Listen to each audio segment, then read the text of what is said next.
एक शीर्षक, दहेज का नया नाम, हमारी मान मर्यादा। समाज के डर से नहीं, अपनापन से रिश्ते सचते हैं। लेखक कांतिभाई राठौर। ओपन बुक प्रस्तावना। शादी हमारे समाज का सबसे खूबसूरत सपना। हर पिता की ख्वाहिश होती है कि बेटी की विदाई इज्जत और प्यार के साथ हो। हर माँ की दुआ होती है कि बेटी के ससुराल में उसे मान और अपनापन मिले। लेकिन इस खुशी के बीच अक्सर एक अदृश्य भारी शब्द घुस आता है, मान मर्यादा। पहले जमाने में इसे दहेज कहते थे, आज यह नए नामों में लिपट कर आता है। बस हमारी परंपरा, हमारी इज्जत के मुताबिक, बाकी आपकी खुशी। ये वाक्य बाहर से सुसंस्कृत लगता है, लेकिन इसके पीछे का दबाव कई बार एक पिता की पूरी जिंदगी की मेहनत और कभी कभी उसके सपनों को निगल जाता है। डिस्क्लेमर, ये लेख काल्पनिक घटनाओं और वास्तविक सामाजिक अनुभवों का मिश्रण है।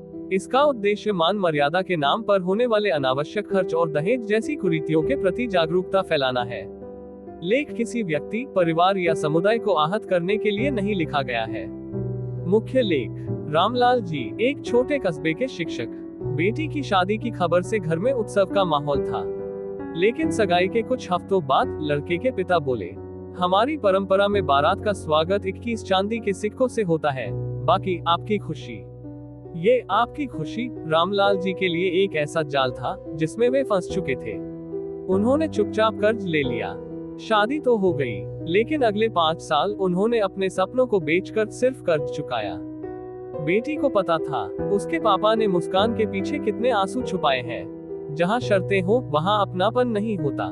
मान मर्यादा का असली मतलब है दूसरे के सम्मान को समझना, उसकी आर्थिक स्थिति का ख्याल रखना। अगर हम सामने वाले का बोझ कम करते हैं, तो वही असली इज्जत है। दिखावे से मिलने वाली इज्जत कुछ समय तक टिकती है, लेकिन दिल से मिलने वाला सम्मान पीढ़ियों तक चलता है। मुझे एक घटना याद है। सुरेश भाई अपनी बेटी की शादी एक संपन्न परिवार में कर रहे थे। मन में डर था, पता नहीं कितनी अपेक्षाएं होंगी। शादी से 10 दिन पहले लड़के के पिता खुद आए और बोले, भाई साहब आधा खर्च मैं उठाऊंगा, आधा आप। और हाँ, कोई दिखावा, कोई गिफ्ट जरूरी नहीं। उस पल सुरेश भाई ने महसूस किया, इज्जत पैसों से नहीं, इंसानियत से मिलती है। यही सोच हर घर में आ जाए तो दहेज चाहे किसी भी नाम से हो, खत्म हो जाएगा। रिश्तों की ऊंचाई इज्जत से नापी जाती है, तामझाम से नहीं। लेखक कांतिभाई के भावुक शब्द। मैं हर उस पिता की धड़कन महसूस करता हूँ जो बेटी की शादी में अपनी इज्जत और समाज की नजरों के बीच संतुलन ढूंढता है। मैं हर उस बेटी की आंखों में नमी देखता हूँ जो जानती है कि उसके पापा ने अपनी खुशियां बेचकर उसकी विदाई की है। और मैं हर बेटे से कहना चाहता हूँ, तुम्हारे ससुर का दिया हुआ संस्कार तुम्हें मिली सबसे बड़ी दौलत है। आइए मान मर्यादा की नई परिभाषा तय करें। हम चाहते हैं कि यह रिश्ता प्यार, अपनापन और सम्मान पर टिका हो, बाकी सब आपकी खुशी पर है।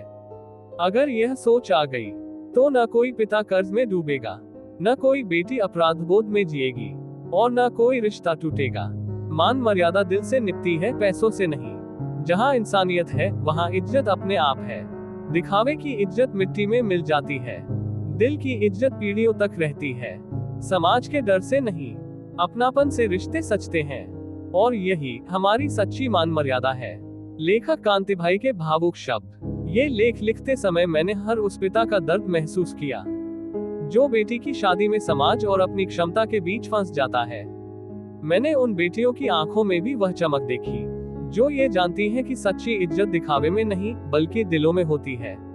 अगर यह सोच हम सबके दिल में बस जाए, तो आने वाली पीढ़ियां एक हल्के, सच्चे और खुशहाल समाज में जिएंगी।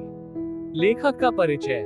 कांतिभाई राठौर भावनात्मक और प्रेरणादायक लेखों के लेखक, जो समाज की सच्चाइयों को संवेदनशील शब्दों में पिरोकर पाठकों के दिल तक पहुंचाते हैं। आज दिन तक लेखक कांतिभाई के 30 से अधिक भावुक लेख ई बुक और YouTube के माध्यम से प्रचारित हो चुके हैं, जिन्होंने हजारों पाठकों की आंखें नम कर दी हैं। उनका उद्देश्य है रिश्तों में करुणा और समझ बढ़ाना, और सामाजिक कुरीतियों के खिलाफ सकारात्मक सोच फैलाना। अगर ये लेख आपके दिल को छू जाए, तो दिल लाइक करें, कमेंट करें और अपनी राय बताएं। बेल चैनल सब्सक्राइब करना न भूलें। #emotionalstory Hindi, #heart touching story, #Kantibhai, #हिंदस्टोरी।